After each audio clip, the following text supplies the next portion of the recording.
primo appuntamento dell'anno 2023 è il concerto dell'Epifania che si terrà venerdì 6 gennaio alle ore 20:45 presso la chiesa di Jesolo Paese. È un evento che noi definiamo tradizionale perché da 17 anni a questa parte ho l'onore di dirigere questo concerto in una location davvero molto gradevole come la chiesa San Giovanni Battista. È un evento che si svolge grazie al contributo dell'amministrazione comunale di Jesolo e alla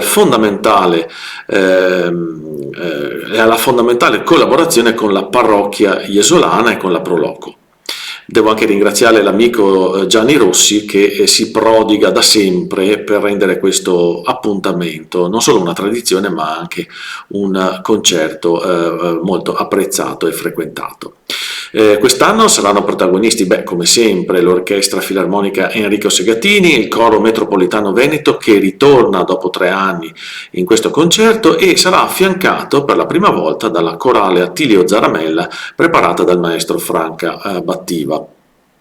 Inoltre si esibiranno alcuni solisti dell'orchestra, in particolare il maestro Andrea Bellato al violoncello e gli artisti dei laboratori lirici sandonatesi, proponendo un repertorio che ha come capisaldi alcune composizioni tradizionali del periodo natalizio, ma anche alcuni brani del repertorio sacro e lirico.